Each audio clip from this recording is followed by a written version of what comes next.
buongiorno, buongiorno, ben ritrovati. 16 gennaio, una data importante per la politica del Veneto perché inizia la discussione sull'autonomia differenziata in Senato e in Consiglio regionale. È guerra, è battaglia per il fine vita. Si vota la legge presentata dal Movimento di Cappato e quindi è un voto molto incerto, potrebbero esserci colpi di scena e ci collegheremo tra poco con Filippo Fossi in diretta da Palazzo Ferrofini, ma intanto vediamo quelle che sono le posizioni di alcuni dei consiglieri regionali pro e contro la legge. Allora sentiamo prima quelli favorevoli a questa legge sul suicidio medicalmente assistito. È giusto che sia la persona a scegliere per se stessa e non qualcun altro. Sotto il profilo politico, il Movimento 5 Stelle vota come una parte della Lega. Ma io voto in scienza e coscienza, chiaramente anche il mio partito ha deciso di sostenere questa causa, siamo al fianco dell'Associazione Coscioni e del Comitato fin da subito, ho aiutato personalmente a raccogliere le firme, le ho certificate come pubblico ufficiale, certificatore, quindi sono assolutamente d'accordo. Sarebbe il primo Consiglio regionale d'Italia a votare una legge di iniziativa popolare, quindi un passo assolutamente importante che dà lustro alla nostra regione. Spero che i consiglieri abbiano davvero studiato questo provvedimento nel contenuto, perché oggi stiamo votando una cosa importante. Credo non si debba entrare in aula con un posizionamento politico, ideologico, ma in aula con un posizionamento pensando ai nomi e ai cognomi delle persone che hanno firmato questa richiesta di legge di iniziativa popolare e ai pazienti, Gloria, Stefano ed altri in Italia, che in questi anni hanno chiesto un provvedimento di questo tipo. Penso sia un tema di libertà, anche di decidere del proprio destino, e visto che stiamo trattando una norma che appunto parla della libertà del singolo di decidere per se stesso, quindi non stiamo parlando di qualcuno che decide per altri, ma del singolo per decidere il proprio destino in una situazione di grave sofferenza dove ci sono dei paletti ben chiari. Quindi... La Lega è spaccata però? No, la Lega non è spaccata perché è sempre stata data libertà di coscienza e di voto, quindi non c'è mai stata un'indicazione, quindi è impossibile spaccarsi se non c'è un'indicazione di voto.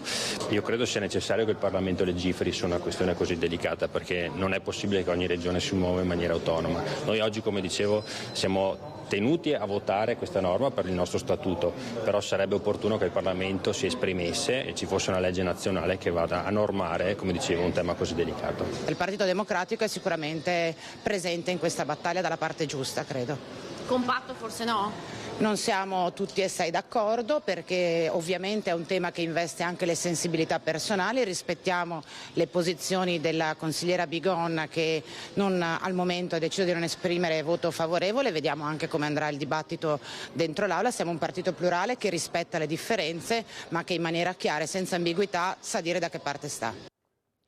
Vanessa Camani, capogruppo del PD in Consiglio regionale, la consigliera contraria Anna Maria Bigon, poi la sentiremo, ci collegheremo in diretta con Palazzo Ferrofini. Sentiamo le ragioni dei consiglieri regionali contrari all'approvazione di questa proposta di legge.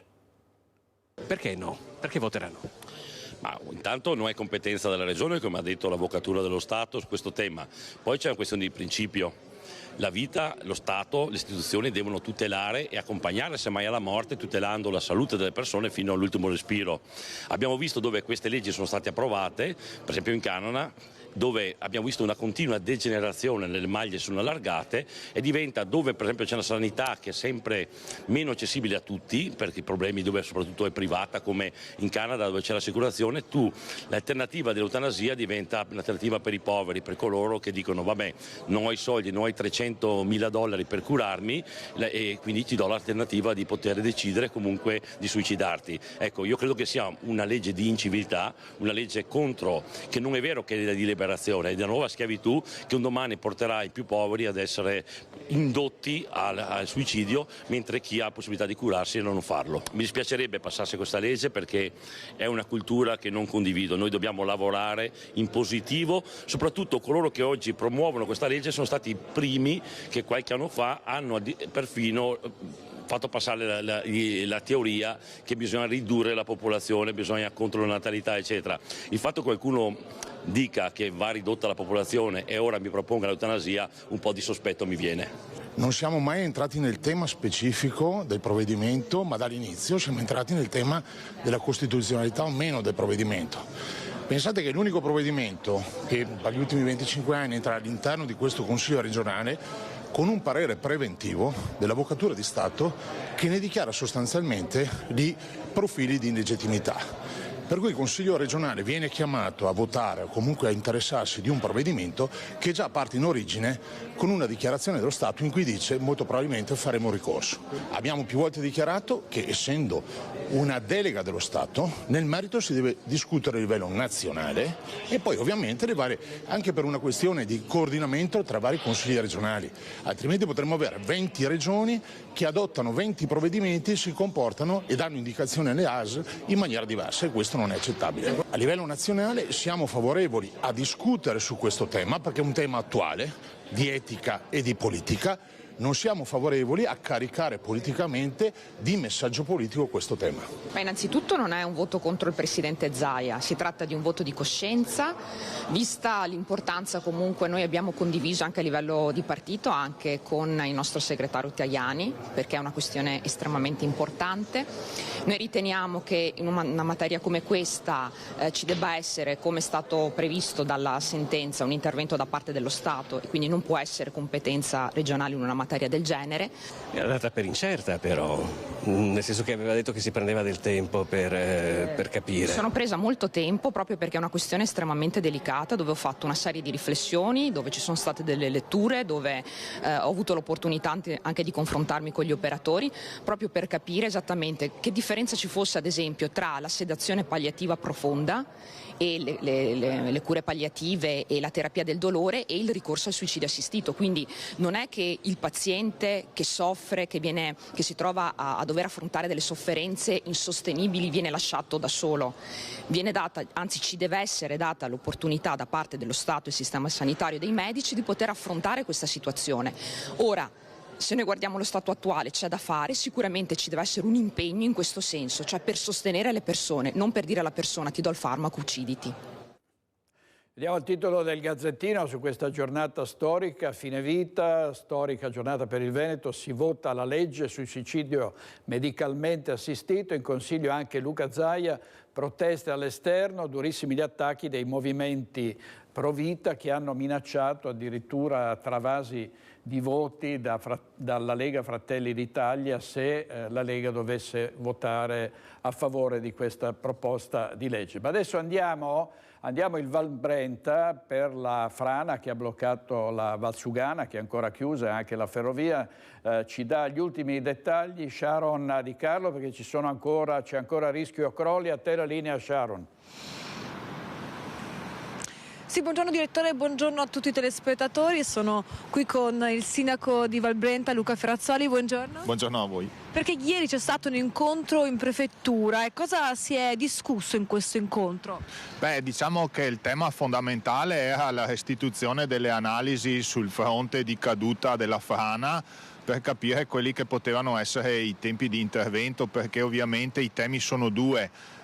Sono la quantità di materiale ancora appeso alla montagna, che è la cosa principale, perché una volta tirato via quello ANAS potrà intervenire sul viadotto lesionato. Ma ci sono rischi frane ancora? Sì, ci sono dei rischi frana importanti e di volumi equivalenti a quelli già caduti, quindi parliamo di altri 250-300 metri cubi appesi e di un fronte insomma che poi è composto da terrazzamenti, da vecchi manufatti umani e quindi è impossibile in questo momento lavorare sotto. Quindi per quanto sarà chiuso ancora?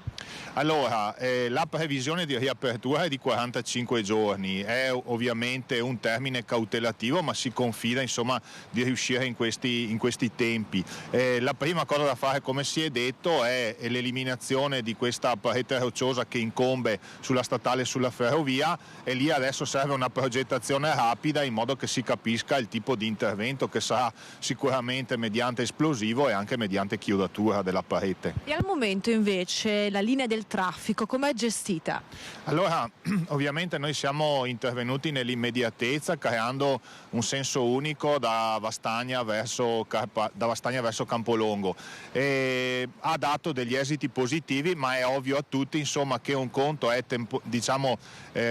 dare qualche risposta nell'immediato, un conto è gestire quello che non è più estemporaneo ma dipende da lavori che durano 45 giorni e quindi quasi 2 mesi.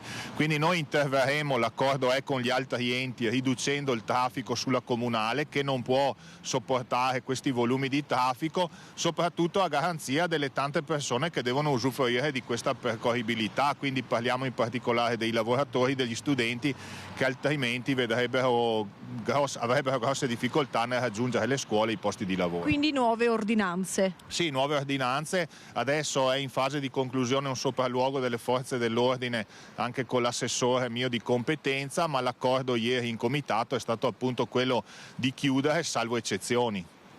Ok, poi affrontiamo quindi un altro argomento, ovvero questo in maniera forse più dettagliata. È arrivato il momento forse di affrontare veramente questo tema, a quanto pare molto delicato, sempre più delicato. Sì, allora ci vuole l'onestà intellettuale di dire che anche le progettazioni che negli ultimi 40 anni hanno interessato la statale 47, forse nessuno di questi avrebbe toccato il tratto oggetto di Caduta Massi, però è evidente a tutti che un'arteria non più sufficiente ai volumi di traffico come questa non ha nella comunale provinciale un'alternativa valida, quindi già ad oggi, nel momento in cui si adombrano alcune chiusure, abbiamo ovviamente una pressione importante del mondo economico, di tutto il Bassanese e il Vicentino, del mondo trentino, quindi a maggior ragione si dimostra che questa strada, al di là del turismo, è uno snodo fondamentale, a maggior ragione adesso che è stata completata la pedemontana, la superstrada pedemontana. Quindi questa diventa l'occasione perché tutti i portatori di interesse si rendano conto che questa non è una battaglia del comune di Valbrenta e dei suoi abitanti, ma è un nodo strategico del Veneto ed è importante che trovi le soluzioni che da anni richiediamo. Grazie a Luca Ferrazzoli, sindaco di Valbrenta. Direttore, è tutto, vi restituisco la linea. Grazie molte, grazie a Sharon Di Carlo e a Ferrazzoli. Vediamo invece l'incidente che poteva avere conseguenze ancora più gravi, il bambino che è precipitato da una seggiovia a Gaglio alle Melette, purtroppo non è caduto sulla neve, è caduto sull'asfalto, sulla strada sottostante. Ovviamente l'inchiesta è in corso e il sindaco di Gaglio Emanuele Munari vuole comunque ringraziare chi ha subito soccorso il bambino. Sono state ore d'apprensione dopo l'incidente di domenica alle Melette, quando un bimbo di 7 anni è scivolato dalla seggiovia ed è precipitato sulla strada sottostante. È stato grazie all'intervento di una persona che sedeva accanto a lui e dei tecnici della cabina di comando se non si è verificata una tragedia. Il mio unico pensiero oggi è rivolto appunto al ragazzo, spero che superi bene questa operazione e spero di poterlo vedere insieme con i suoi genitori a Gaglio. Poi io vorrei anche porre l'attenzione su quella persona che era in seggiovia e che grazie al suo contributo, quando il ragazzo è appunto scivolato, erano ad una certa quota dove sotto ci sono tutte rocce o ceppaie, ha permesso di far cadere il ragazzo non da una certa altezza ma da un'altezza leggermente inferiore e sul ciglio della strada. E quindi io voglio ricordare anche questo, perché questa persona che oggi non sappiamo chi sia, io invece la vorrei premiare, la vorrei conoscere e vorrei dire un grazie di cuore perché a mio avviso tu hai salvato questo ragazzo. Intanto, come già detto, la procura ha aperto un'inchiesta, i carabinieri stanno svolgendo le indagini e c'è chi chiede se non sia il caso di posizionare reti di protezione proprio sotto la seggiovia. Il collaudo è stato effettuato, l'impianto va bene così, poi se vorremmo andare ulteriormente avanti questo lo possiamo fare. Il Comune di Gaglio ovviamente si è prontamente assicurato fin dall'inizio dell'accensione di questo impianto, quindi noi siamo siamo tranquilli da questo punto di vista, perché altrimenti, se vale il fatto delle reti su tutto, dovremmo mettere le reti su tutta la lunghezza di ogni seggiovia, ma questo sappiamo che è impossibile e non è richiesto. Nel caso si dovesse decidere per la chiusura temporanea della seggiovia, questa cosa andrebbe a pesare tantissimo non soltanto sulle Melette, ma in generale sull'intero altopiano. Questo sì, ovviamente. Noi abbiamo investito tanto sulle Melette, quindi non possiamo permetterci di pensare di poter chiudere questo importante impianto. Oggi in regia Francesco Cerona, Andrea Basso e Nadia Brazzo. Adesso andiamo in diretta a Venezia, a Palazzo Ferrofini, dove è in corso la votazione sulla fine vita. Andiamo in diretta da Filippo Fois. A te, Filippo. Io non sento più niente.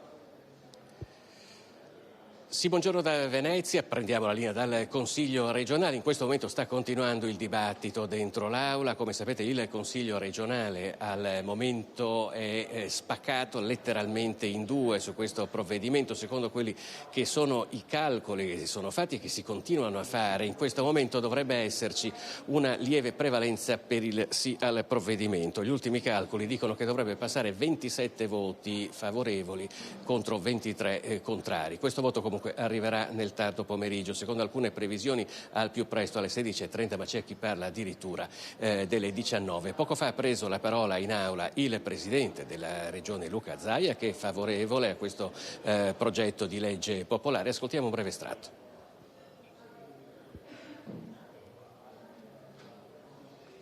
Devi dirmi tutto tu, io non sento niente. Io sono qui, vi dico già che non parteciperò alla discussione, quindi finisco e esco, proprio perché non vorrei mai che qualcuno andasse a dire in giro che è condizionato dalla mia presenza, dal mio sguardo. Sarò qui a votare, ovviamente, e penso che questo è un momento alto di questo Consiglio regionale, al di là del fatto che uno la pensi in maniera positiva o negativa rispetto a tutto questo, perché siamo chiamati a discutere.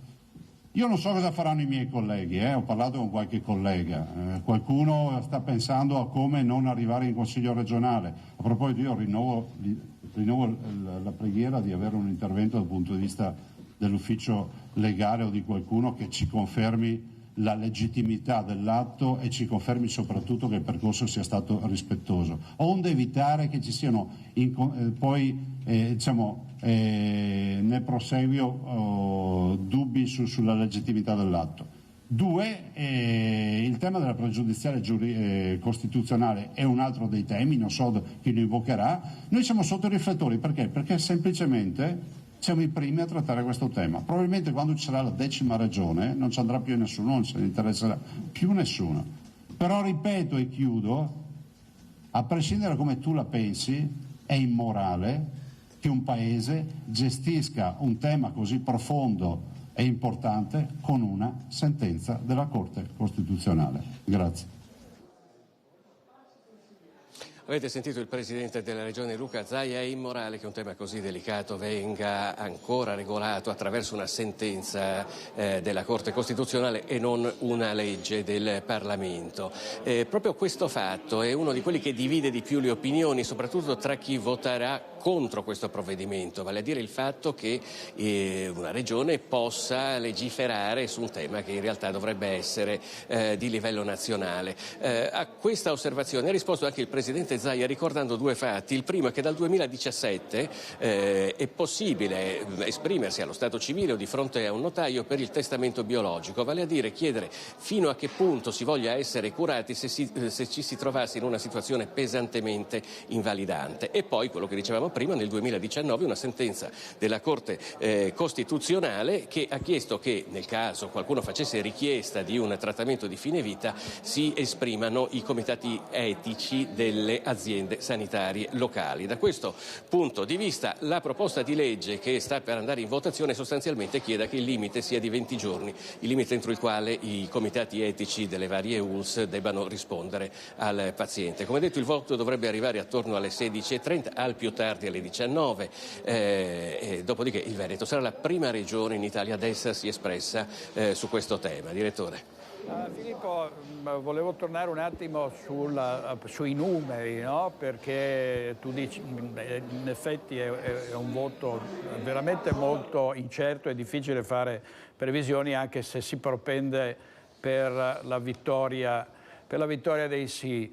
Ieri abbiamo sentito Stefano Valdegamberi che è contrario, come lo è anche Nicola Finco, come lo è anche Roberto Bet, Gio Formaggio anche dovrebbe votare contro, mi pare che si voglia astenere Anna Maria Bigon nel Partito Democratico, che invece abbiamo sentito prima Vanessa Camani è favorevole. Tu credi che ci possano essere altri colpi di scena, cioè magari voti contrari o favorevoli che non siano stati previsti?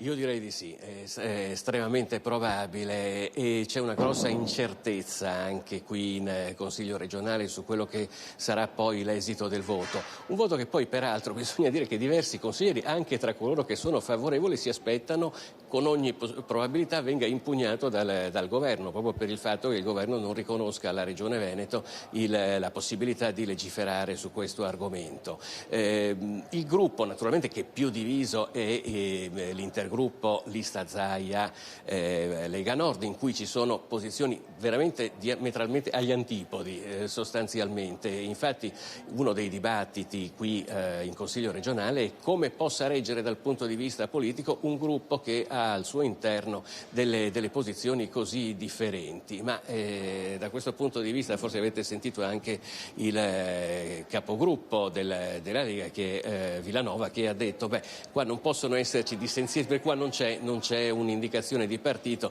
sostanzialmente siamo alla libertà di coscienza. Certo è vero che la Lega che voterà per il sì è una Lega molto diversa per esempio da quella nazionale, da quella di Matteo Salvini. Filippo, grazie molte, a dopo, aggiornaci eventualmente se avrai altre notizie. Intanto sentiamo le ragioni di alcuni promotori di questa legge, sentiamo. Proposta di legge popolare. Che dire? Che stiamo portando i cittadini veneti che hanno dato dei sondaggi, delle opinioni molto chiare riguardo al... intervista sul sito del Gazzettino. Passiamo invece all'altro fatto politicamente molto importante oggi, cioè la discussione che è iniziata in Senato sulla autonomia. Si incomincerà a discuterne alle 16, quindi nel pomeriggio. È una giornata che il Presidente Zaia ha considerato storica perché finalmente dopo 2277 giorni dal referendum, e questo è un numero che è stato riportato oggi da tutti i giornali, probabilmente hanno guardato il nostro counter, si discute il disegno di legge di Roberto Calderoli, il Ministro per l'autonomia, che ovviamente ha fatto moltissimo e sta facendo moltissimo per fare arrivare in porto questa che è la legge di attuazione dell'autonomia. Quindi è un momento importante, è la prima parte di un percorso che continuerà. Non ci sarà l'autonomia nel momento in cui sarà approvata la legge per l'attuazione dell'autonomia, ma è chiaro che nel momento in cui questa legge verrà approvata, l'autonomia è ormai incardinata e l'avremo qualche mese proprio dal punto di vista pratico per sentirne poi tutti gli effetti. Andiamo avanti con un'altra notizia che è importante per la nostra economia, perché la crisi di Suez ha dirette conseguenze sull'economia del Veneto. 11 miliardi di import sono a rischio, dobbiamo riportare le filiere in commercio in Europa, dice il Presidente della Camera di Commercio Mario Pozza. Ci sono dei dati importanti perché il Veneto importa da quell'area geografica lì 10,7 miliardi, il 15% del totale delle importazioni regionali. Arrivano fino in Veneto i venti di guerra che soffiano sul Mar Rosso e non potrebbe essere altrimenti per un territorio profondamente manifatturiero. Più che l'export, la voce predominante è quella dell'import, prodotti semilavorati e materie prime diretti nelle nostre fabbriche. Per Treviso sono circa 2 miliardi e 6 e per Belluno sono 525 milioni. Noi consideriamo che abbiamo un manifatturiero molto importante e quindi abbiamo aziende leader mondiali che esportano grazie a queste produzioni che arrivano, a questi semilavorati che arrivano dall'estero. Però sono a rischio. Sono a rischio posti di lavoro.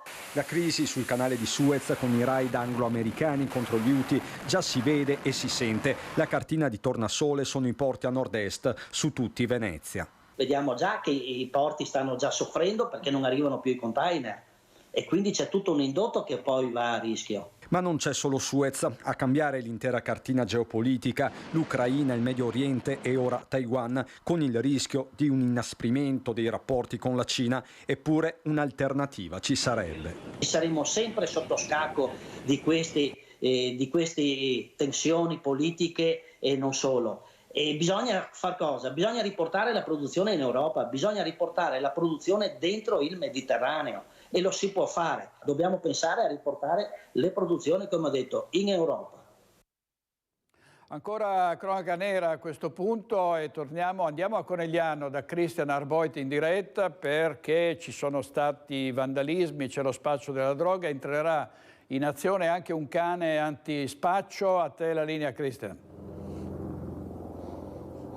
Sì, direttore, buongiorno anche da parte di Alberto Pivetta per la parte tecnica. Eccolo, il cane di cui hai appena parlato, direttore, il cane Ray con il suo collega, perché insieme sono un'unità cinofila, l'assistente Marco Seffino. Voi siete una coppia inseparabile. Eh sì, di fatto, una coppia di fatto. Stiamo assieme praticamente tutto il giorno perché è affidato a me in via continuativa. Ecco, da qualche mese Ray è arrivato qui al comando, sta facendo un percorso formativo e ci spiegava il comandante Claudio Malamace che sta facendo la differenza, perché da quando Ray è entrato operativo qui al comando avete scoperto tante cose. Sì, ha fatto la differenza perché, come dicevamo, gli aumenti di sequestri di sostanze stupefacenti sono stati esponenziali. Il suo fiuto è veramente infallibile, lui è in continuo addestramento tutti i giorni, ma anche in continuo operatività. Quindi tutti i giorni viene portato nei luoghi, quindi fa la ricerca sugli ambienti che ci segnalano, ricerca sulle persone e ricerca anche durante i controlli stradali, quando ci sono dei conducenti, dei veicoli sospetti, e riesce sempre a trovare qualcosa. Quindi non dico tutti i giorni, ma sicuramente tutte le settimane riesce a trovare sostanza stupefacente. Insomma, Ray si comporta bene anche perché, lo ricordiamo, Conegliano è una centrale un po' dello spaccio per tutto l'Alto Veneto, uno dei territori più delicati da questo punto di vista, e questo un po' da sempre. Allora, più che centrale diciamo che è un crocevia, perché come sappiamo la sua posizione è strategica nel nord-est, soprattutto di collegamento tra il Veneto, quindi la parte del veneziano, dove sicuramente la concentrazione di sostanza stupefacente è molto più alta, e il Friuli, quindi e da qui passano tutti, anche quelli che poi si dirigono verso i Balcani, quindi è una rotta obbligata e sicuramente qualcuno si ferma e con l'aiuto di Ray cerchiamo di intercettarlo. E quindi la presenza di Ray e ovviamente di Marco Seffino qui a Conegliano è fondamentale, quindi buon lavoro a Ray e all'assistente Seffino. Comandante, lei adesso ci deve dare alcuni aggiornamenti, ma ci mostra anche questa centrale, questo comando della Polizia Locale di Conegliano. Vi siete trasferiti da qualche anno, ma i lavori sono in corso, vi state implementando come struttura. Adesso vi mostriamo con Alberto Pivetta, che ringrazio, questa cos'è? La camera di sicurezza dove camera di sicurezza dove portiamo le persone che sono in stato di fermo in attesa dei provvedimenti del magistrato di turno, quindi vengono collocati in questa stanza appunto di sicurezza, perché la persona qua all'interno è sicura, è contenuta, quindi spesso sono persone agitate e si evita di portarli in altri uffici dove possono farsi male, quindi creare lesioni ad altri o comunque fare autolesionismo. Naturalmente il tutto è ripreso da una telecamera fissa che c'è qua a tutela sia della persona ma anche degli agenti, perché insomma ci teniamo, per quanto la persona possa aver commesso dei reati, comunque a garantire la dignità di persona all'interno della nostra struttura. Quindi nella sicurezza di tutti. E noi cambiamo ancora location, comandante Mallamaccia, approfittiamo della sua ospitalità anche per darvi alcuni aggiornamenti di cronaca. Nei giorni scorsi vi abbiamo parlato di un pesante raid qui a Conegliano, in particolare in via Vespucci. Non è il primo, anzi è stato l'ultimo di una lunga serie. Come sapete, di vandalismi parliamo spesso, soprattutto nell'ultimo periodo. Soltanto ieri l'attacco Novax, anche se la pista è da definire, alle scuole Toniolo di Santa Bona a Treviso. E qui ci troviamo nella centrale operativa del Comando di Polizia Locale di Conegliano, probabilmente una delle centrali operative più attrezzate e moderne e all'avanguardia dell'intero Veneto. Lo potete vedere voi stessi. Sono 300 le telecamere che confluiscono qui, comandante. Sì, sono circa 300, lavoriamo su 5 comuni e quindi il tutto è centralizzato proprio in questa sala, è tutto digitale, dal collegamento radio all'immagine di videosorveglianza, nonché ai varchi di lettura targhe. Ecco, qui li potete vedere, questi sono i varchi sostanzialmente, mi corregga se sbaglio. Questa invece è la frazione di Bagnolo a San Pietro di Feletto, e poi tutte le altre telecamere che sono posizionate negli angoli strategici di Conegliano e degli altri comuni. Dicevamo dei vandali, l'ultimo vandalismo in via Vespucci, ore contate possiamo dirlo, o quasi giorni contati per l'autore. Lo state identificando proprio grazie a queste telecamere. Diciamo che la via Vespucci, essendo una strada di ultima costruzione, è una delle più monitorate, quindi abbiamo diversi corpi ottici su quel tratto di circa 100 metri, per cui siamo riusciti a tracciare un identikit abbastanza preciso e anche con dei dettagli, dei particolari che ci hanno permesso di individuare la persona. Si tratta soltanto appunto di identificarla e dopodiché procedere secondo norma per far pagare quantomeno, se non altro, anche con il ripristino dello stato dei luoghi. Almeno questo, diciamo. Sì, è un ragazzo che non ha nulla a che fare con i raid di Natale, quelli relativi alle svastiche sostanzialmente, perché c'è stato anche questo, sono mani diverse. Sì, è una matrice diversa, lo abbiamo visto appunto dalle telecamere, ma soprattutto anche la motivazione che hanno spinto a fare questi imbrattamenti è diversa. Da una parte c'è qualcosa di politico o di contestazione, di antagonismo, da quest'altra parte invece è soltanto puro imbrattamento, quindi atti di inciviltà. Ecco, telecamere, e ci lasciamo con queste immagini, direttore, che stanno facendo la differenza, mi spiegava sempre il comandante, anche sul fronte delle indagini per i furti che sono un'altra piaga di questo preciso momento storico. Quindi con queste immagini di Alberto Pivetta dalla centrale operativa del Comando di Polizia Locale di Conegliano con il comandante Claudio Mallamacce, ti restituisco la linea. A te, direttore. Grazie Cristian, buon lavoro. E proprio ancora di vandalismo torniamo a parlare. Cristian Arboita ha citato i fatti della scuola Toniolo imbrattata a Santa Bona a Treviso, ed è la seconda volta in 2 anni. Andare a sfregiare una scuola primaria è sgradevolissimo. La scuola dei bambini, quella dove si imparano tra le tante cose educazione, civiltà e rispetto, imbrattata nella notte. È la seconda volta che i vandali prendono di mira la scuola primaria Toniolo di Santabona. Era la notte del 14 gennaio, esattamente 2 anni fa. Il muro imbrattato con scritte Novax, la stessa vernice rossa utilizzata in questo caso. Scritte meno comprensibili, ma campeggiano questa volta su tutta la facciata. Ad allertare la dirigente e le forze dell'ordine, la referente di Plesso. I primi sopralluoghi in mattinata hanno evidenziato che chi si è macchiato di questo gesto deve aver usato una pompa. Sono pompe, l'hanno usate anche su altre scuole. A confermarlo anche l'assessore ai lavori pubblici Sandro Zampese. Per pulire potrebbe essere necessario ridipingere tutta la facciata, con costi elevati per la comunità.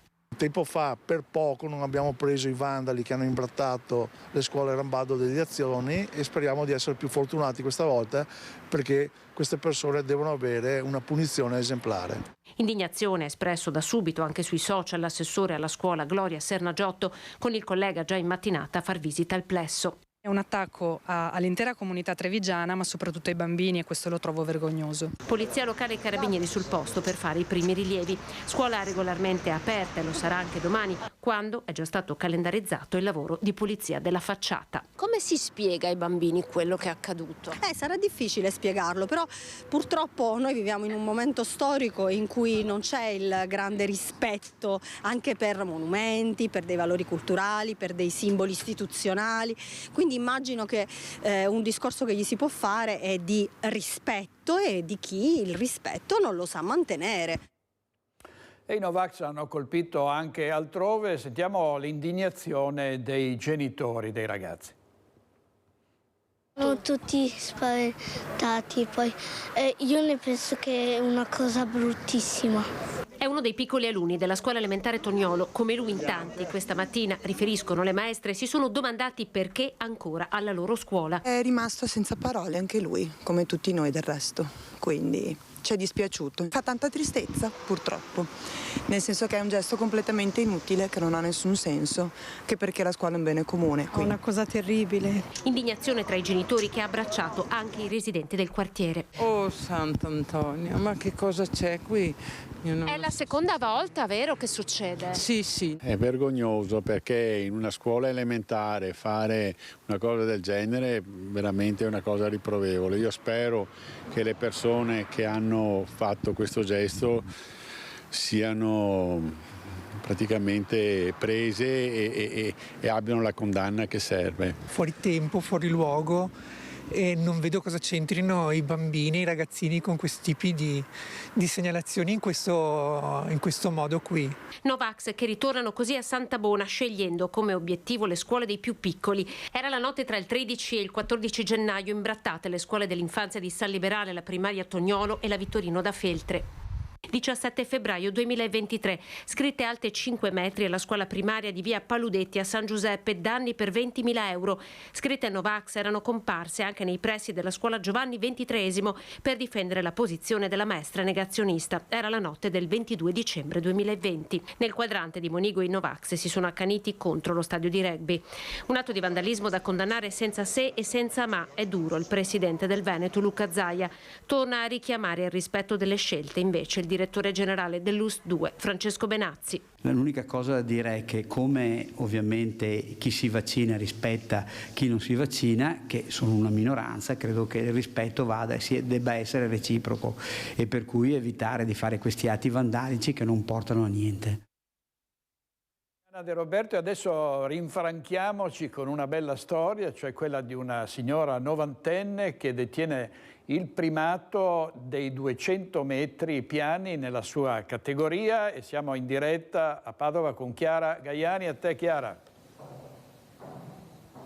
Direttore, buongiorno ai telespettatori. Siamo davvero con la donna più veloce del mondo nella sua categoria, con la signora Emma Maria Mazzenga, padovana, che proprio domenica ha battuto questo record correndo, pensate, i 200 metri in 54 secondi e 47 centesimi. Ma ha fatto anche di meglio, perché dovete sapere che la signora Mazzenga è da un mese che è tornata ad allenarsi, perché ad agosto ha subito un incidente. Sì, un piccolo incidente per cui sono stata ferma ferma 4 mesi, cioè mi sono limitata a fare delle passeggiate e un mese fa ho ripreso a correre.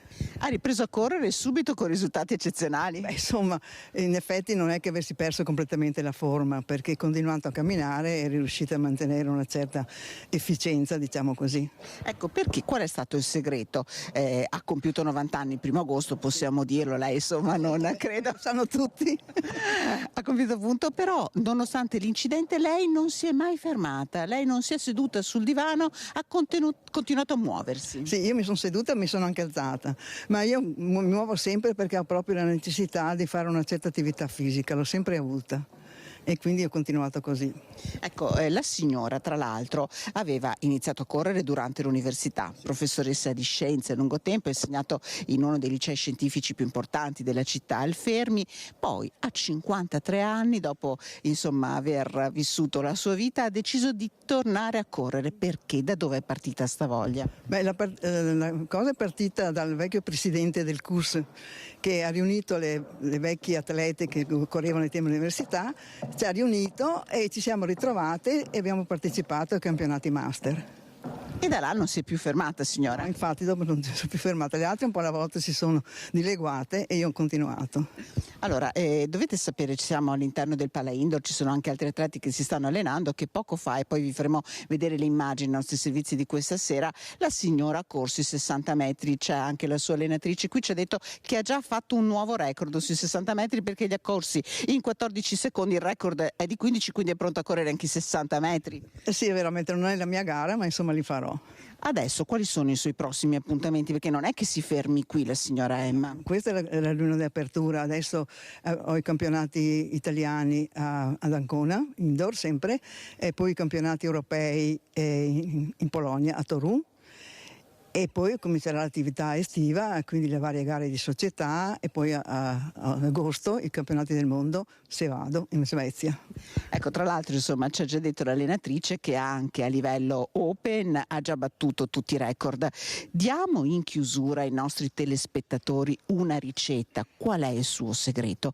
Che cosa fa? Devo dire sinceramente che a me ha sorpreso moltissimo vedere questa signora, perché se la vedete è davvero, a parte bellissima, ma anche ingambissima. No, allora, diciamo, non ho nessun segreto, diciamo che fisicamente è una cosa che ho ereditato dai genitori, insomma, perché la base è non avere gravi malattie, questo. Io qualche acciacco ce l'ho, però insomma è superabile. E poi ho sempre fatto attività e cerco, ripeto, di mangiare poco, ecco, anche se l'appetito ci sarebbe, ma cerco di limitare più che la qualità, la quantità dei cibi. Si mangia di tutto, vero? E nessun integratore, non prende qualche cosa? No, non prendo integratori.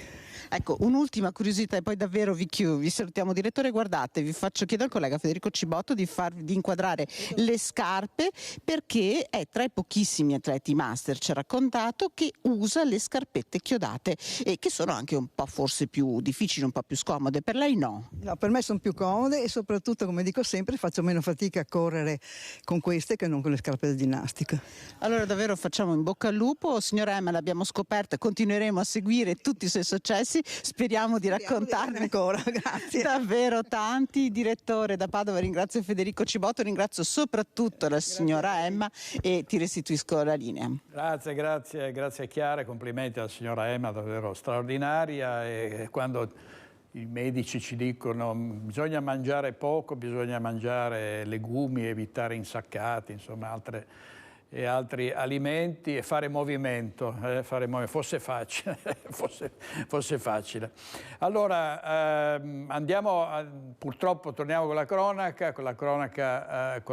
nera. Dopo questa bella storia ha vissuto momenti di grande preoccupazione, di panico l'automobilista, che è rimasto sospeso sul cavalcavia della strage di Mestre dopo aver sfondato il guardrail. L'auto è rimasta proprio in bilico e si è salvato in extremis. Ovviamente adesso sono in corso i lavori per riparare il guardrail, ce ne ha parlato l'assessore ai trasporti del Comune di Venezia, Renato Boraso. Ero in ansia, correvo veloce perché era suonato l'allarme di sicurezza della mia fabbrica, stavo andando a capirne e sincerarmi le ragioni. Le prime parole a soccorritori e forze dell'ordine dell'imprenditore mestrino di 50 anni che all'alba di domenica è letteralmente scampato alla morte dopo l'incidente avuto lungo il cavalcavia della Vempa a Mestre, a circa 500 metri di distanza, dove il 3 ottobre scorso ci fu la strage del bus con 21 morti. Lì c'è il limite di 50 km all'ora, siamo in una curva, siamo in un punto delicato e lì si è andato al di fuori di ogni limite di immaginazione della velocità. Domenica il cinquantenne sembra invece procedesse almeno a 100 km/h quando, anche a causa della strada ghiacciata, viste le basse temperature, si è schiantato in corrispondenza della curva a gomito contro il guardrail, sfondandolo e rimanendo a bordo dell'auto sospesa a mezz'aria a 10 metri d'altezza. Una scena a dir poco da brividi, eppure, sebbene sotto shock e fortemente provato, è rimasto miracolosamente illeso e capace di scendere dall'auto per chiedere aiuto. Un appello, la gente deve rispettare i limiti di velocità. Non si può liquidare la gravità del fatto con affermazioni del genere, la risposta di Stanza Boraso del gruppo consigliare Tutta la città insieme, che aggiunge: e se fosse stato un bus si potrebbe avere meno rischi posizionando semafori dissuasori o un autovelox. Mentre il PD chiede l'istituzione di una commissione per far luce sullo stato di manutenzione dei viadotti della città. Oggi già al lavoro tecnici e forze dell'ordine per il ripristino del guardrail danneggiato, con deviazione alla circolazione per i veicoli che da Venezia si dirigono verso Mestre Centro, con indicazioni verso le vie Torino e Marghera. Lo dico in maniera chiara, non possiamo chiudere il punto di accesso principale alla città di Mestre. Abbiamo dei progetti, in corso abbiamo l'intervento sul cavalcavia superiore di 6,4 milioni per rifare tutto il guardrail e la messa in sicurezza. Ancora incidenti, un sorpasso azzardato oppure un malore. Gli inquirenti sono al lavoro per stabilire le cause dell'incidente avvenuto lungo la strada regionale 308 del Santo, e siamo nel Padovano, che ha provocato la morte di un meccanico trevigiano di 66 anni di Sernaglia della Battaglia. Era un alpino. Si tratta del primo incidente mortale del 2024 in provincia di Padova. Un triste primato per la strada regionale 308 del Santo in questo 2024, aver registrato il primo morto per incidente in provincia di Padova. Si chiamava Giorgio Frezza, 66 anni, meccanico in pensione e alpino di Falzè di Sernaglia della Battaglia, l'uomo che ha perso la vita tra le lamiere accartocciate del suo furgone al chilometro 4+400. Stava viaggiando in direzione di Padova Giorgio Frezza, erano circa le 13:30 di ieri. Forse un sorpasso azzardato, forse un malore. Di sicuro l'uomo ha perso il controllo del veicolo finendo contro l'Alfa 159 che arrivava da Padova. Uno schianto violentissimo a cui si è aggiunto un terzo veicolo che nella carambola ha tamponato il furgoncino. Le condizioni di Giorgio Frezza sono apparse da subito disperate ai sanitari del SUEM 118 che dopo averlo a lungo rianimato non hanno potuto fare altro che constatarne il decesso. Per i rilievi sono arrivati i carabinieri. Lungo la strada, una delle più trafficate di tutto il Veneto, è stata paralisi. La regionale è stata chiusa tra gli ingressi di Cadoneghe e Bragni per tutta la durata delle operazioni di soccorso, quasi 4 ore con colonne di auto e camion fermi. Una strada che mostra, soprattutto in momenti tanto drammatici, la sua totale inadeguatezza a sopportare la mole di traffico che ogni giorno la percorre. Per la maggior parte del suo percorso, inoltre, la strada ha solo una carreggiata per senso di marcia e manca il New Jersey Sparti Traffico. Ovviamente cordoglio a Sernaglia per la morte di Frezza, cordoglio delle penne nere. E dopo questo incidente mortale il sindaco di Cadoneghe, Marco Schiesaro, ha chiesto che la 308 venga allargata. L'incidente è accaduto ieri sulla strada del Santo, la 308, è un ennesimo tragico incidente che purtroppo accade su questa importantissima asta viaria che collega Padova con l'area nord della nostra provincia. Credo che ormai sia urgente considerare, al di là di ogni preventivo e di ogni onere finanziario, l'importanza di un progetto di fattibilità e poi anche esecutivo che ci porti quindi a considerare veramente, ma lo dico veramente con il cuore in mano e interpretando anche il sentimento di tanti concittadini che abitano lungo questa strada, di considerare un allargamento che vada per stralci, lo stiamo dicendo tutti, da Cadoneghe verso nord. È una strada molto pericolosa, una strada che va allargata, quindi la proposta è di iniziare veramente, di mettere a terra questo progetto a stralci, di considerare innanzitutto Cadoneghe fino a Campodarsco Borgoricco, poi andando verso nord. Bisogna agire in fretta perché ormai sono troppi i morti sulla 308. L'assassinio di Vanessa Ballan, trucidata, vi ricorderete, a Riese Pio X da Bujar Fandaj, quarantenne kosovaro con il quale aveva avuto una relazione. Vi facciamo sentire l'audio di una telefonata dell'assassino in cui praticamente il procuratore di Treviso ravvisa una confessione vera e propria. Sentiamo, della tribuna di Treviso. Tu non sei una persona tu sei un ragazzo per bene, non sei una persona abituata a dormire in mezzo alla strada. La merda che ho fatto, la merda. Va bene, allora sono cose, ascoltami Bujar, sono cose che possono succedere, lo sappiamo benissimo, noi siamo tutti su. Dove si macchina? L'ambulanza che mi sta cercando? Perché non ho anche la batteria, quasi scarica la batteria. Ascolta Bujar, c'è un'ambulanza là vicino con una luce accesa, blu, se la vedi, chiedi soccorso ai 2 infermieri, non ti preoccupare, non succede niente, poi parliamo. Quello che non dovevo fare ho fatto. Lo so, ma tu l'hai fatto, per carità, hai sbagliato, noi lo sappiamo benissimo, tu lo sai che hai sbagliato, noi anche, noi facciamo il nostro lavoro. Ci sono polemiche a Padova per la notizia della scarcerazione della Cacco, la tabaccaia che è complice di un atroce delitto di Isabella Noventa, ha passato diversi anni in carcere ma adesso può uscire per fare azioni di volontariato. Sentiamo. 8 anni fa, la notte tra il 15 e il 16 gennaio del 2016, Isabella Noventa veniva uccisa dai fratelli Freddy e Deborah Sorgato con la complicità di Manuela Cacco, la tabaccaia di Camponogara, ex amante del ballerino camionista. Oggi la donna potrà uscire dal carcere una volta alla settimana per 4 o 5 ore per andare a fare volontariato. La Cacco, unica del terzetto diabolico ad aver collaborato con gli inquirenti, è stata condannata in via definitiva a 16 anni e 10 mesi per aver partecipato all'organizzazione dell'omicidio e poi alla soppressione del cadavere di Isabella e anche per stalking nei confronti della Noventa e di simulazione di reato.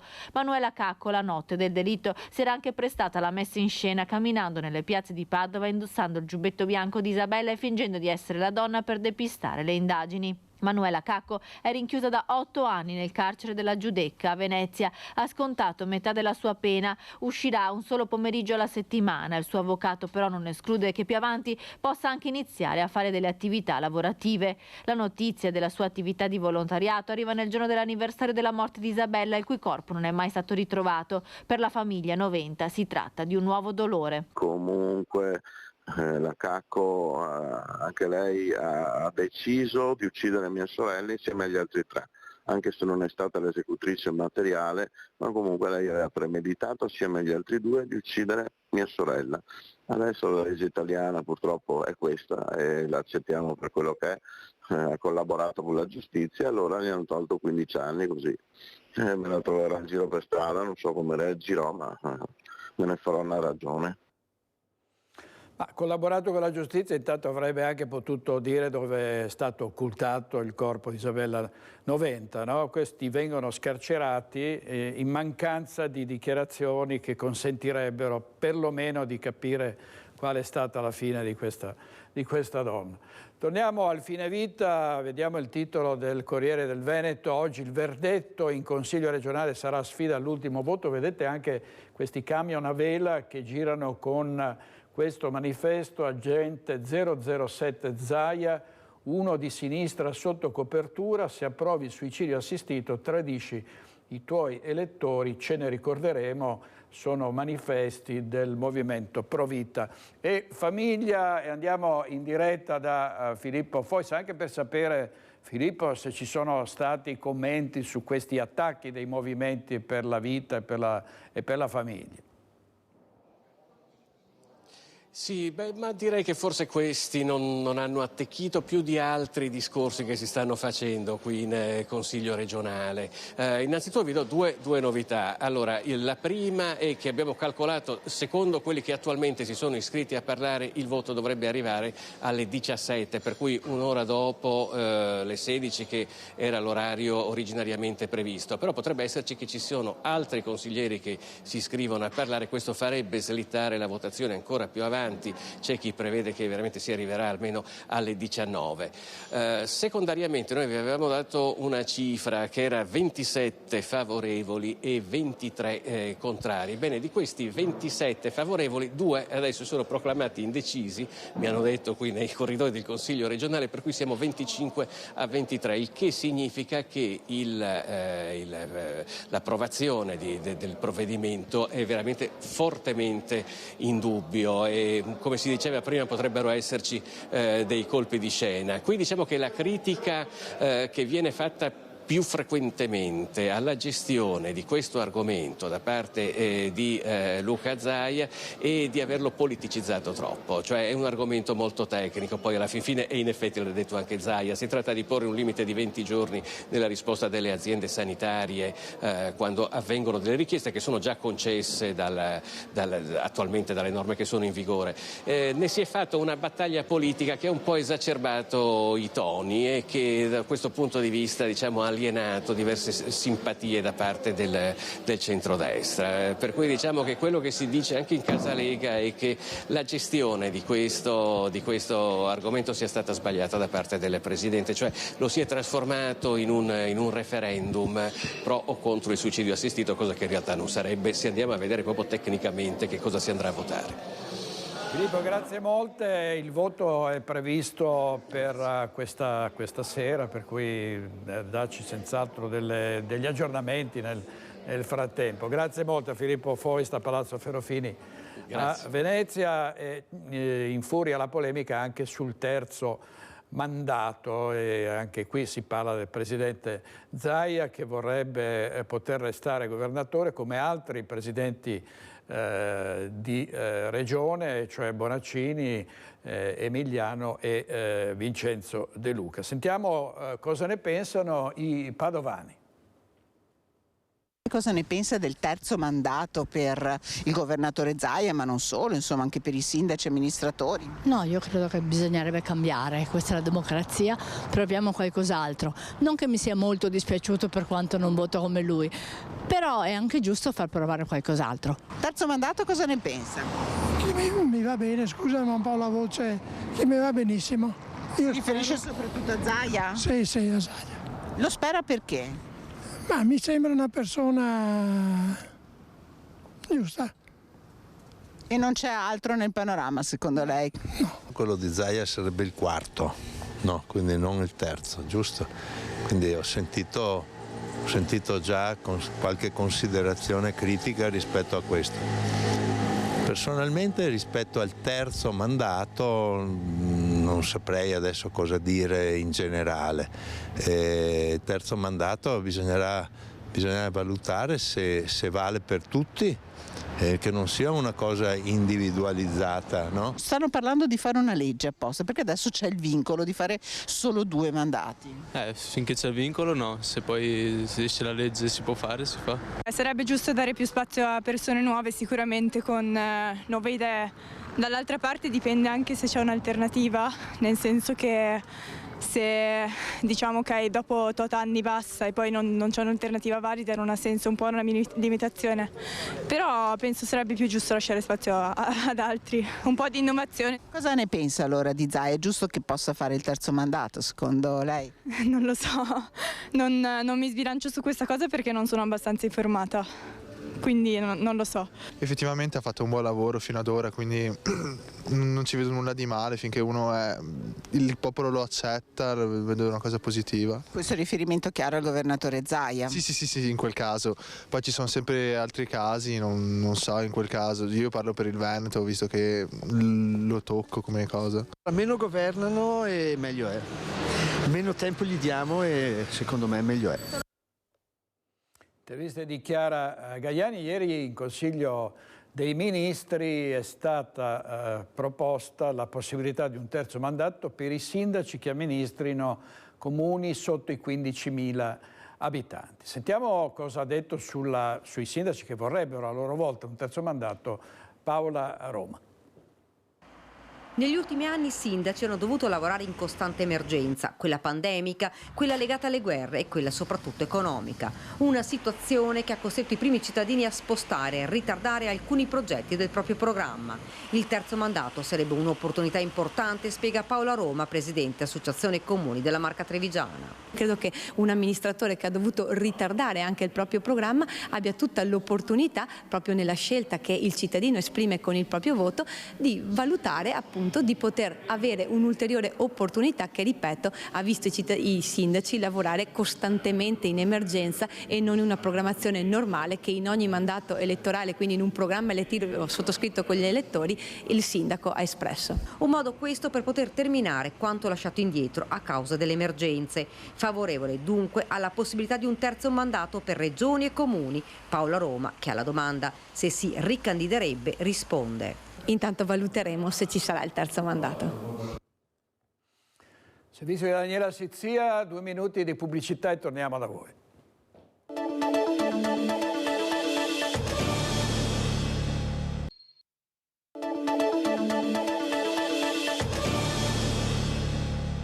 Nuovo in diretta con Focus TG, vediamo alcuni titoli del Gazzettino. Da oggi ci si può prenotare per il contributo d'accesso, come registrarsi, le date, chi non paga e le multe, quindi tutto un vademecum, contributo d'accesso a Venezia. Oggi si parte, chi deve farlo, come funziona per le isole e se ho prenotato un hotel o arrivo in bus e se me lo dimentico, tutte le domande e le risposte sul Gazzettino. E poi una notizia che riguarda la collega Tiziana Panella, che a un certo punto non ha più condotto Tagadà sulla 7, perché è stata accanto al compagno della sua vita. La sanità veneta è un'eccellenza, ringrazio la cardiochirurgia di Treviso, dice Tiziana Panella, che vediamo in questa foto, ed è stata a Treviso ad assistere il suo compagno Vittorio Emanuele Parsi, scrittore, intellettuale, che come ricorderete aveva avuto un infarto dopo la presentazione del suo libro a Cortina d'Ampezzo circa un mese fa. Ancora cronaca, i morti per monossido di carbonio all'ex Configliati di Padova, è stata identificata la terza vittima. È morto insieme al fratello intossicato dalle esalazioni letali del braciere di Fortuna che avevano allestito per scaldarsi all'interno delle stanze sporche e degradate dell'ex Configliachi in via Reni. Identificata anche la terza vittima della tragedia dell'Epifania, si tratta di un 24enne tunisino, fratello maggiore del 18enne che già era stato identificato insieme ad un altro connazionale di 24 anni. Subito dopo la tragedia la questura di Padova aveva contattato il consolato tunisino a Milano. Qualche giorno dopo una donna tunisina domiciliata in Abruzzo ha chiamato la polizia raccontando di non riuscire a chiamare i propri familiari dato che i loro cellulari erano spenti. Da qui, grazie alla condivisione di informazioni, si è risaliti al rapporto di parentela con la prima vittima identificata, la più giovane dei 3 stranieri deceduti. Del 24enne, a differenza del fratello minore e dell'altro connazionale, non c'era alcuna traccia di precedenti identificazioni o controlli sul territorio nazionale. Forse il giovane era entrato da poco in Italia clandestinamente senza lasciare traccia e aveva raggiunto il fratello a Padova. Il 18enne invece era noto alle forze dell'ordine per qualche precedente per spaccio ed era stato subito identificato dopo il decesso grazie alle impronte digitali.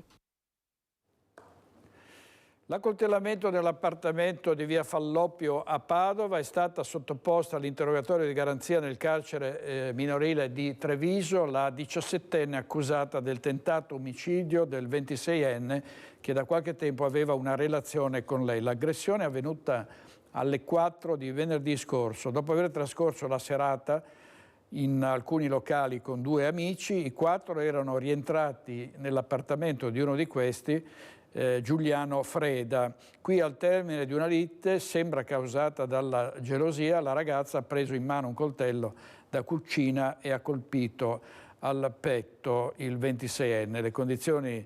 Le sue condizioni, dopo il ricovero in ospedale a Padova, sono in miglioramento e appena sarà possibile sarà sentito dai carabinieri.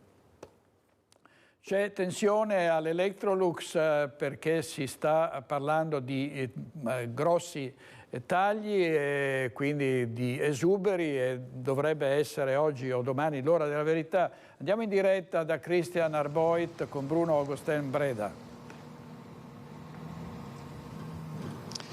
Sì, buongiorno di nuovo direttore con Alberto Pivetta. Abbiamo cambiato location per un aggiornamento di cronaca sindacale dell'ultima ora, perché si terrà domani a Quarto d'Altino all'hotel Crown, quello vicino alla ferrovia, per intenderci, l'incontro tra sindacati e vertici aziendali di Electrolux, il gruppo svedese che ha chiuso il quarto trimestre del 2023 in negativo, con un pesante negativo di 284 milioni di euro. Gruppo che nel corso del 2023 ha annunciato tagli per circa 3.000 dipendenti su tutti gli stabilimenti del gruppo. Quanti in Italia lo sapremo probabilmente nella giornata di domani. Nelle scorse settimane si è fatto un'ipotesi, un numero, quello che circola è il numero 400. Di questi una cinquantina qui all'Electrolux di Susegana.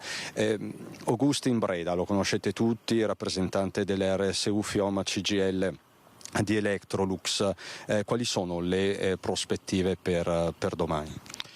Domani la prospettiva è avere il dettaglio di questo annuncio che è stato fatto da tempo. Abbiamo avuto più incontri, ma ad oggi non sappiamo esattamente quali aree professionali saranno interessate, quali sono i numeri di dettaglio per Susegana, ma così per tutti gli stabilimenti del gruppo.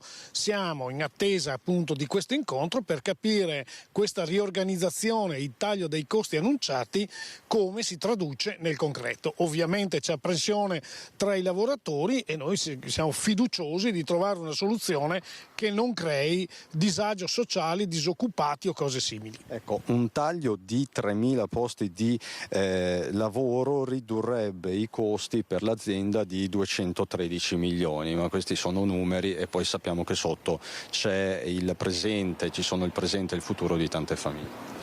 Noi abbiamo una storia che vede tutte queste risoluzioni fatte con accordi sindacali, senza licenziamenti obbligati, sempre con strumenti compresi gli incentivi, ma anche altre soluzioni. Vedremo quali utilizzare in questa occasione. Il vero problema è che Electrolux deve ritrovare il modo di rilanciare le vendite, perché solo attraverso un'inversione dell'andamento negativo di mercato attuale questa crisi può essere superata. Altrimenti i problemi potrebbero ingigantirsi. Ecco, flessione che riguarda soprattutto il Nord America, dove il gruppo Electrolux è molto presente con i suoi prodotti. Allo stato attuale lo stabilimento che forse rischia di più è quello di Porcia. Ma noi non abbiamo notizie di chi rischia di più o chi rischia di meno, non credo neanche domani questo rientri tra i temi in discussione. Di certo lo stabilimento che in questo momento soffre di più dal punto di vista della riduzione dei volumi e delle ore di cassa integrazione, di contratto di solidarietà, è proprio Porcia, ma anche gli altri non stanno messi molto meglio. Susegana è stata un po' meno colpita da questi eventi, resta il fatto che tutto il gruppo è in contrazione di vendite e quindi quando vendi meno del previsto i problemi sorgono. E adesso appunto i fattori sono tanti, a cominciare dalla crisi sul canale di Suez e tutta la mappa geopolitica che sta cambiando anche i mercati, e questo è un elemento di incertezza all'inizio del 2024. Grazie Augustin Breda, ovviamente ci aggiorneremo nella giornata di domani. Da Susegana con Alberto Pivetta per il momento è tutto, direttore a te la linea. Grazie molte, grazie da Susegana a Cristian Arbote e a Bruno Steinbreda. Andiamo avanti con il superbonus, la truffa. Le indagini della finanza si arricchiscono di un nuovo capitolo con la scoperta dei 18 milioni di euro di ricavi non dichiarati al fisco. Profitti illeciti derivati da truffa aggravata ai danni dello Stato per oltre 18 milioni di euro, 3 i denunciati per dichiarazione infedele. È l'ultimo sviluppo delle indagini che da mesi la Guardia di Finanza di Treviso sta portando avanti sulle truffe al superbonus 110% che hanno coinvolto il consorzio Casa Zero. Ora le Fiamme Gialle hanno concluso la verifica fiscale nei confronti di un ente coinvolto nella frode, scoprendo che per l'anno d'imposta 2021 non erano stati dichiarati ricavi per oltre 18 milioni. Le somme derivavano dalla monetizzazione di crediti fiscali del superbonus 110%, utilizzati per pagare ingenti parcelle di professionisti coinvolti nell'inchiesta e consulenze per individuare intermediari interessati all'acquisto dei crediti. Questa contestazione riguarda sostanzialmente la monetizzazione dei crediti fiscali che riguardavano i lavori di cui al superbonus, lavori che però non erano mai stati eseguiti. Nei mesi scorsi la Guardia di Finanza aveva già eseguito diversi sequestri penali su delega della Procura. Ora le Fiamme Gialle hanno operato sul profilo fiscale. Cioè sull'arricchimento illecito che i soggetti responsabili di questa truffa hanno avuto e per il quale non è stato possibile operare il relativo sequestro. Quindi abbiamo agito secondo una norma del 93 con una norma, se vogliamo, di chiusura dell'ordinamento che consente, laddove non si riesce appunto ad eseguire il sequestro dei proventi illeciti, a tassarlo in maniera tale da evitare arricchimenti illeciti. Assente dal lavoro per anni, un radiologo è stato scoperto dalla Guardia di Finanza per aver commesso una truffa. Sentiamo nei dettagli di cosa si tratta. La Guardia di Finanza di Venezia ha sequestrato oltre 38.000 euro a un radiologo per una truffa che avrebbe commesso ai danni dell'INPS. Da quanto ricostruito, il tecnico, dipendente di una casa di cura veneziana, era assente dal lavoro da quasi 2 anni, beneficiando del congedo straordinario per assistere la mamma disabile residente al sud. Gli investigatori però hanno scoperto che era una menzogna. Le indagini eseguite dal Nucleo di Polizia Economico-Finanziaria attraverso pedinamenti, appostamenti, analisi dei tabulati telefonici e dei dati bancari hanno permesso di accertare che il radiologo durante il congedo, anziché aiutare la mamma, continuava a vivere a Venezia frequentando addirittura locali pubblici e continuando a percepire l'indennità sostitutiva dello stipendio.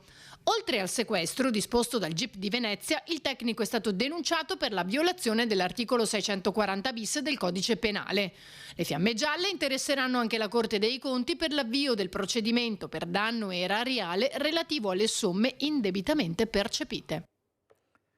Servizio di Ilaria Marchiori e un uomo è salito sul treno Padova-Bassano con un monopattino elettrico e gli è stato rubato. Sale sul treno a Padova con il monopattino elettrico, lo ripone nell'apposita rastrelliera, ma al momento di scendere a Bassano si accorge che gli è stato rubato. Vittima un 38enne bassanese che ha immediatamente sporto denuncia. Gli agenti della polizia hanno quindi visionato le registrazioni a circuito chiuso del convoglio ferroviario, verificando che un soggetto già conosciuto alle forze dell'ordine era salito a bordo del treno senza alcun genere di bagaglio per poi scendere alla stazione di Campodarsego con il monopattino in questione. Rintracciato l'autore del furto presso il luogo di lavoro, dove oltretutto si era recato con lo stesso monopattino, il ladro, un 38enne nigeriano, ha ammesso subito le proprie responsabilità ed è stato denunciato. Il monopattino invece è stato restituito al legittimo proprietario. Ci sono anche spacciatori che per andare a fare la loro attività prendono il taxi, ma spesso i taxi vengono fermati come tutte le altre auto. In questo caso la polizia ha fermato quest'uomo. Vediamo. Si erano insospettiti per la strana condotta di guida di un autista di un taxi che ieri notte, dopo aver percorso Corso Santi Felice Fortunato, aveva imboccato via Torino, poi via Genova e viale Milano. Dopo una breve fermata all'altezza di Piazzale Bologna, dove non erano saliti né scesi passeggeri, incrociata la volante della polizia, aveva ripreso la marcia verso viale Mazzini. Così gli agenti della volante hanno deciso di fermare il taxi per un controllo. A quel punto il tassista ha ammesso che il passeggero che portava al seguito gli aveva espresso il desiderio di comprare dello stupefacente e quindi lo aveva accompagnato come fosse una qualsiasi altra destinazione. L'autista e il passeggero sono stati sottoposti al controllo sul posto alla ricerca di stupefacenti che ha dato esito negativo. Il passeggero, un 50enne italiano proveniente da Padova e temporaneamente domiciliato a Vicenza, è risultato con precedenti per reati in materia di stupefacenti e un avviso orale emesso dal questore di Venezia. Nei confronti di entrambi sono in corso di emissione specifiche misure di prevenzione da parte del questore di Vicenza. La strage, tra virgolette, di automobilisti che guidano senza l'assicurazione e anche quelli che guidano senza patente o con addirittura una patente falsa. Vediamo. Lo hanno fermato per un controllo mentre era alla guida di un'auto in via Torino. La patente di guida dell'uomo presentava alcune sbavature di stampa che hanno insospettito i poliziotti della volante e ad un controllo più approfondito con una lente di ingrandimento fornita dalla polizia scientifica è risultata falsa. La patente è stata sequestrata e il possessore, kosovaro 22enne, domiciliato in provincia di Vicenza, denunciato per il reato di falsità materiale e sanzionato per guida senza aver conseguito la patente. L'auto è stata sottoposta a fermo amministrativo. Restiamo nel Vicentino, ad Altavilla, potrebbe essere amministrata da un commissario fino a giugno. Infatti a fine mese scadranno le dimissioni presentate prima dell'Epifania dal sindaco Carlo Dalla Pozza. Le dimissioni le ho date venerdì scorso e quindi con il 20 possono essere ritirate entro 20 giorni, dopodiché diventano efficaci. Quindi se non ci sono novità, con il 25 di gennaio io decadrò da sindaco e quindi ci sarà un commissario. Uno scossone politico per Altavilla Vicentina, le dimissioni del proprio sindaco. Una decisione che segue la discussione della mozione di sfiducia presentata a dicembre da 9 consiglieri di opposizione. La composizione della giunta ha così manifestato le sue fragilità, diventate insanabili. È precipitata la politica grande dentro la nostra amministrazione, che appunto è gestita da una lista civica, e la purezza civica si è un po' rotta. Per i cittadini l'appuntamento con le urne era già programmato al 9 giugno prossimo, data che accorpava le elezioni europee con quelle di conclusione naturale della legislatura comunale. Questi ultimi 4 mesi, che potrebbero essere retti ordinariamente da un commissario, sono un arco di tempo prezioso che andrebbe sprecato per un comune fin qui impegnato a gestire progetti impegnativi già avviati e l'impatto nel suo territorio delle grandi opere come la TAV e il possibile ampliamento della quarta corsia della A4. Io penso che 4 mesi possano essere più utilmente utilizzati al servizio dei cittadini da parte di un organo politico che non da un commissario, per quanto sia una persona brava, competente e anche efficace. Quindi qualche margine di speranza comunque potrebbe esserci di un po' per portare a termine la legislatura. La speranza è l'ultima a morire e quindi noi non chiudiamo la porta a niente. Intervista di Daniele Garbina. Andiamo a Treviso, dove è ancora chiuso il parcheggio della Cittadella della Salute. Infatti è ancora in corso una trattativa sulle tariffe tra l'ULSS 2 e il concessionario.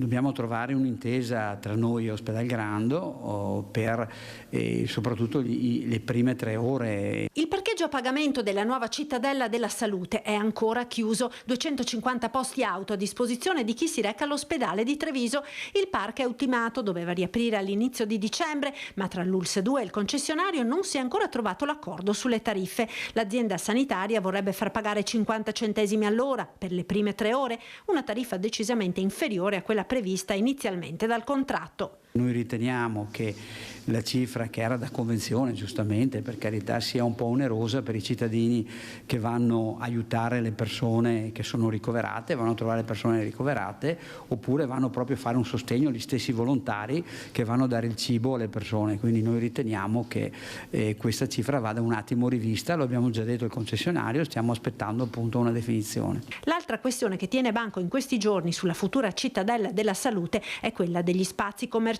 Il DG Benazzi è deciso a realizzare un asilo nido per i figli delle dipendenti. Visto che abbiamo il mondo sanità è un mondo di donne, giustamente, e le donne diventano mamme, quindi di garantire a queste mamme lavoratrici la possibilità di avere l'asilo nido all'interno dell'ospedale.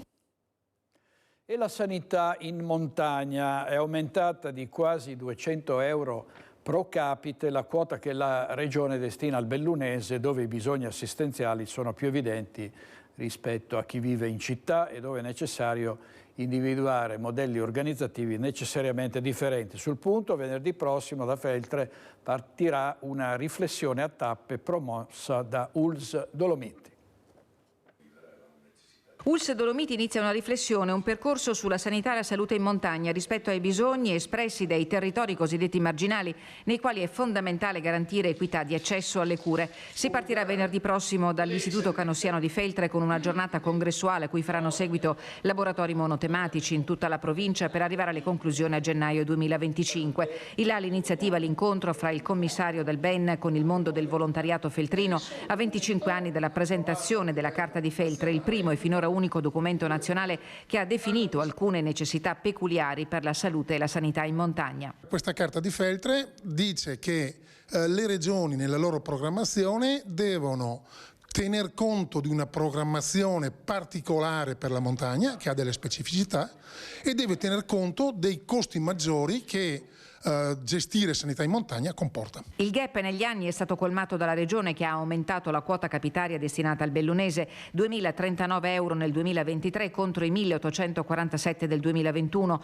poco meno di 200 euro pro capite. Possono bastare per il futuro? E quale potrebbe essere la quota ottimale in un territorio in cui il calo demografico, l'invecchiamento e lo spopolamento oggi rappresentano un campanello d'allarme per il soddisfacimento dei bisogni primari? In montagna tutto è speciale, no? Dalla bellezza dei panorami, dalle montagne meravigliose che abbiamo, dai cambiamenti appunto che vediamo nel paesaggio durante le varie stagioni, ma anche appunto dai servizi che dobbiamo appunto dare alla nostra comunità, e quindi l'attenzione deve essere assolutamente massima perché non ci deve essere diseguaglianze tra la città e la montagna. Il convegno di venerdì farà il punto della situazione, l'imperativo intercettare soluzioni innovative per la sanità di montagna, anche con un confronto con le esperienze nelle aree a noi contermini e prossimamente con le aree alpine europee. Ripartendo dalla Carta di Feltre, l'ambizione è quella di fare della provincia dolomitica il punto di riferimento regionale e nazionale in tema di sanità oltre la città. Ci auguriamo che questa carta trovi piena applicazione per tutte le realtà difficili del territorio nazionale.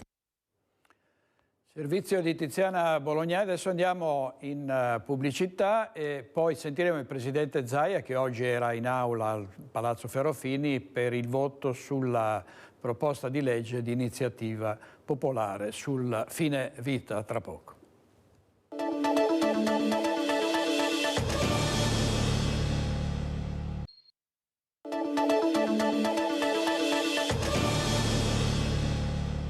Il Veneto è la prima regione a pronunciarsi su una proposta di legge che riguarda il fine vita. Il voto è atteso per il risultato è atteso per questa sera. Sentiamo intanto cosa ha detto a Filippo Fois il presidente Luca Zai.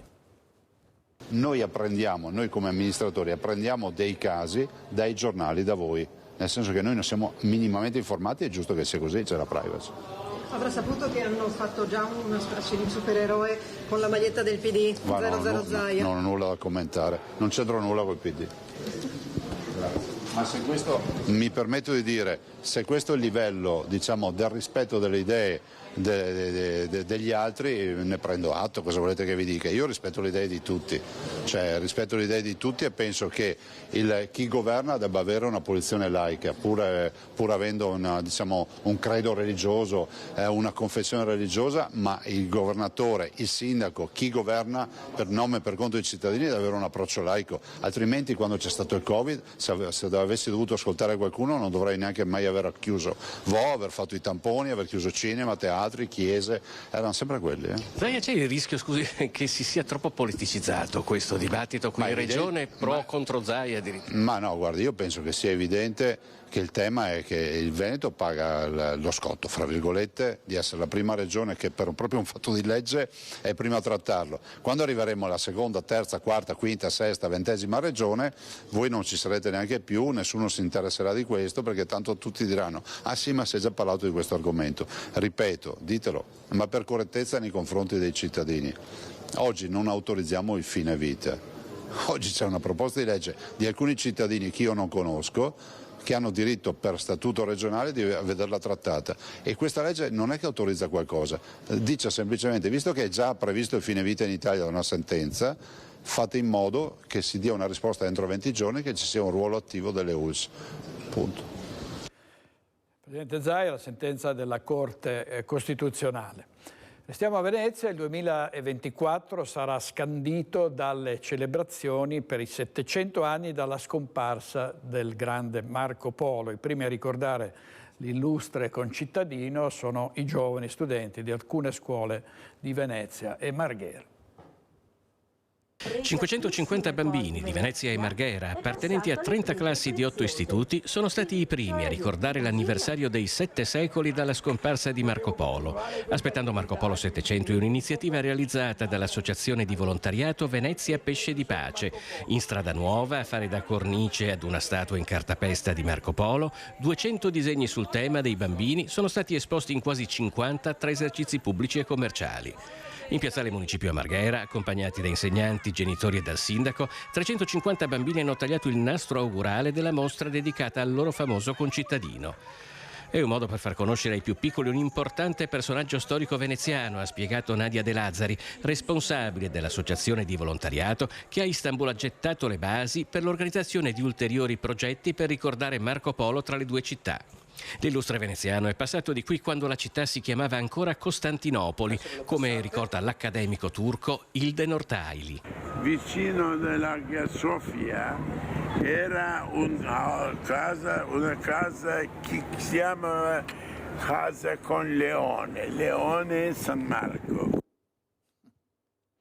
È tutto per oggi, grazie per aver scelto Focus TG, grazie a Francesco Cerone, Andrea Basso e Nadia Brazzo. Ci vediamo stasera a Focus, ovviamente parleremo dell'esito del voto in corso in Consiglio regionale sul fine vita e ovviamente anche d'altro. Grazie, arrivederci, buona giornata.